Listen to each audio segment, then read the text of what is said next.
Episode 230, Exercise, 90-Day Business Blueprint.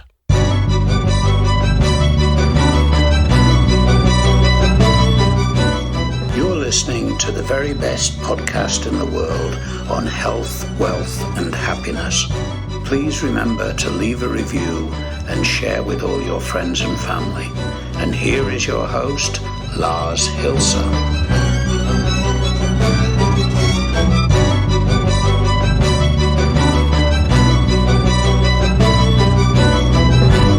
And we have made another week history on Friday the 13th. Welcome to the very best podcast in the world, your only source in the universe for personal supremacy through health, wealth, and happiness.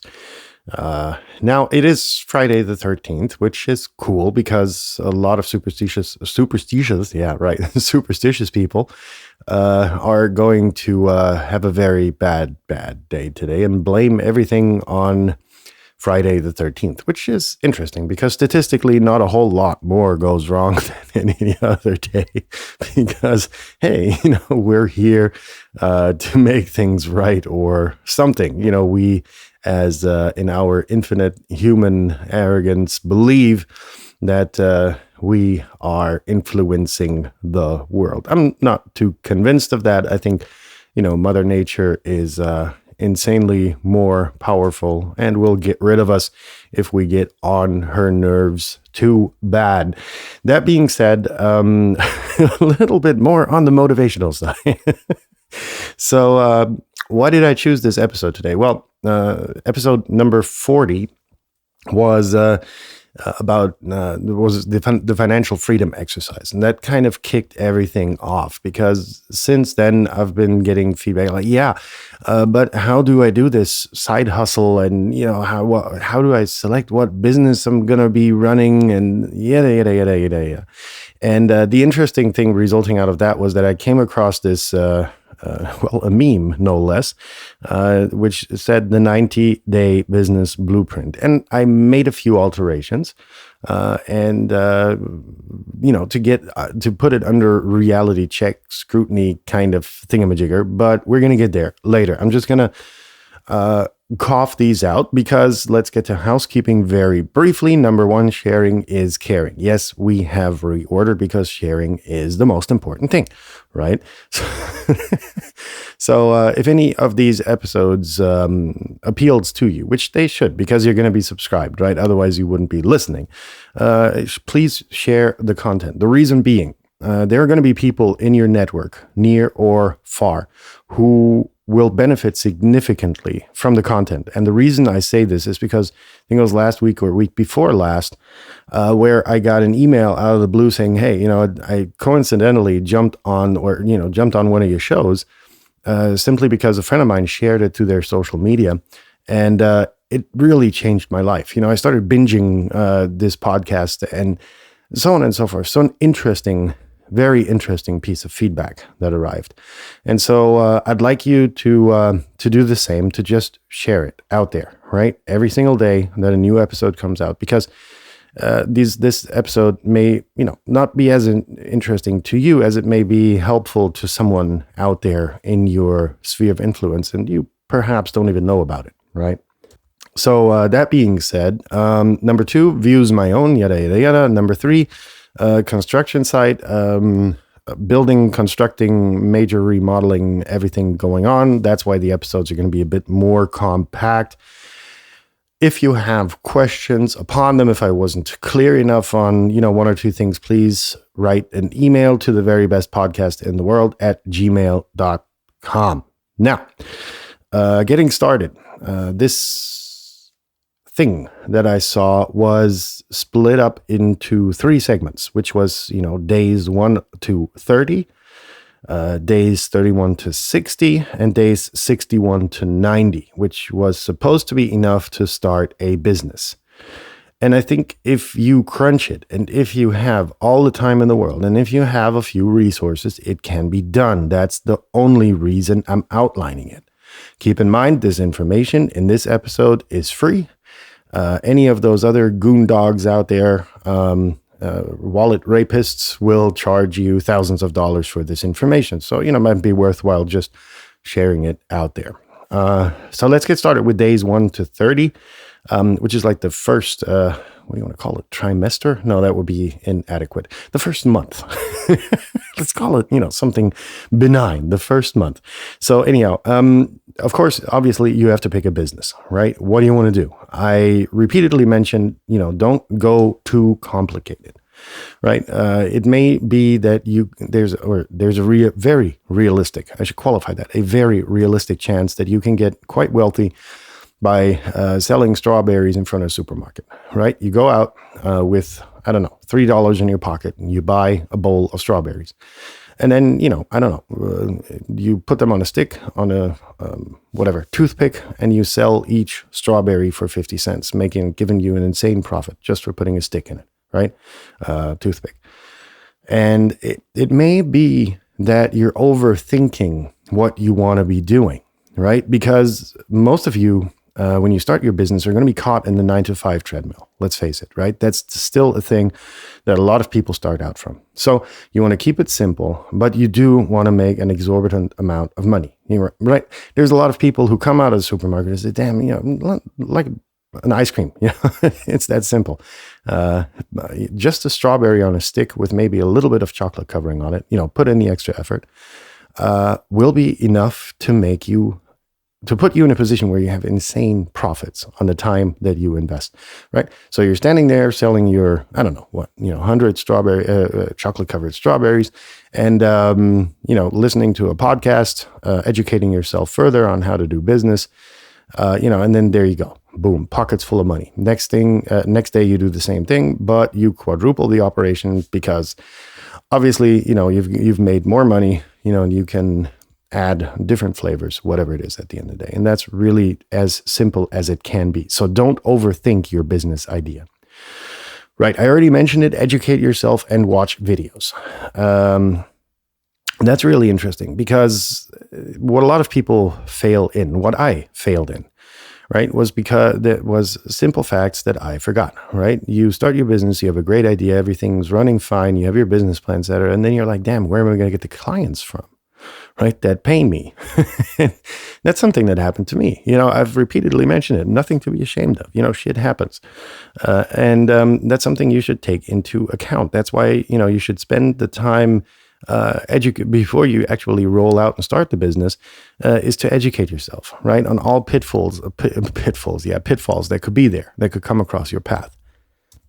And then to further your knowledge, an interesting thing is, of course, to take courses. And there are tons of courses online for a rather low amount of money. I forget the platforms, but you can look them up and you can take courses on, whatever.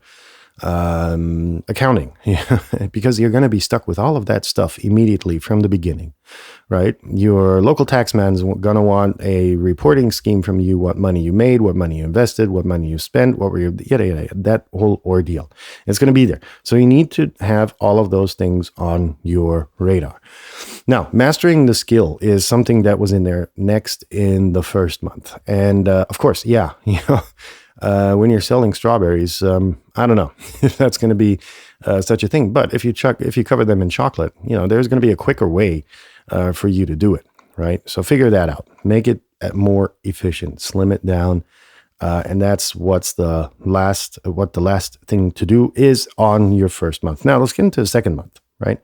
So we apply the skill and continue learning. That's what I just mentioned, right? There are always ways.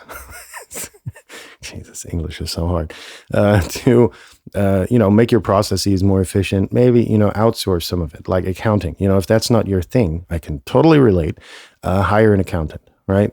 I tell them, hey, listen, I've got this idea. I just started out. Can you cut me some slack on your fees? And they'll be like, yeah, maybe, but if you have to stay with me for 3 years, then you do the handshake thing and you're like, okay, you got someone in your bag to do some of the shitty work, which otherwise takes a lot of time, right? Now, then we are in the phase of gaining experience, right? Where else can I go, right? If I've sold my first batch of 100 strawberries, nobody wants them anymore. Do I go to the next supermarket, to the park, to, wherever the places are, like a cab driver? They'll know exactly what time of day, where there's most business to be gotten, right? So there you go. That's something gaining experience. Of course, it's not limited to that, but there we go. What else? Work for free, right? Let's not be the strawberry salesman, but let's have a product or service which is otherwise going to be quite or rather difficult to pitch, right? You're still in the position where you're in your 9 to 5. So you have an income. That's okay, right? But the next thing is going to be that you're going to have to offer something for free, or maybe you do. And it's not always the case. However, this working for free will put you in the position to create a case study. Now, pay attention, right? You invest money, and for free, you get something that you can put in a flashy PDF brochure, or perhaps even have it printed, depending on the age and technical, expertise of your customers. Printed is still worth the while. Trust me, it's always going to be that way, I think. So you get to put this in this shiny little booklet, whatever, digital or analog, and you get to present this to your paying clients, because now you're in the position where you have a case study, you have a proof of concept that your services work with all the results, with all you put in, with all the transitions that you made. And that is going to be that's going to put you in the position to just create an elevator pitch. You meet somebody on the elevator, maybe not so coincidentally, you hand them your brochure, and then you're like, hey, please have a look at this. I was very successful with another client, and boom, there you go. Get off the elevator. If you're lucky, they're going to have a look at it. If it's not 10 pages long, keep it simple, stupid. And then they're going to maybe reach out to you. Do that, 10 times, one of them is going to come back to you, depending on the flashiness of your brochure, of course. Now, we're getting into the third month, where everything is going to be just about that, using the case study to get more clients. Send it out via email, get on a call, within 4 days time, and say, hey, did you receive my brochure? What questions do you have? Don't ask, how may I help you? That's going to get you in a position where you're out of control. Ask them, what have you not understood? How can I help? And, use these open questions to put them in a corner where they're going to be like, no, I found it flashy and everything. And then you're like, okay, let's talk. How can I help you, for instance? Those are all sales talks that you're going to have to get yourself. There's tons of material on YouTube that you can blatantly steal because it's just interesting. You're just going to have to put it together yourself. And then, boom, you're in a position where you create amazing results. And that is, ladies and gentlemen, at least in theory, very broadly, the 90-day business blueprint, blatantly stolen on the intertubes, but refined and reflected upon with the experiences I made, along my very roller coastery path. And I just wanted to share that with you as an exercise, perhaps for you to go back to episode number 40, which was the financial freedom exercise. Listen to that, get yourself motivated, and then go out there and, kick it to the man and say, look, I'm just going to do it myself. I'm better at it than you are. So in that sense, I hope this was, at least for some of you, inspirational to rethink the route of entrepreneurship and motivate you to actually get it on the road. You were able to see that it can be quite simple, or depending on how you want it, rather complex, the business idea and the execution. But that's up to you and entirely. So as always, if you have any questions, please email them to the very best podcast in the world at gmail.com. And other than that, I leave you with my best wishes for a nice weekend and an exercisey one.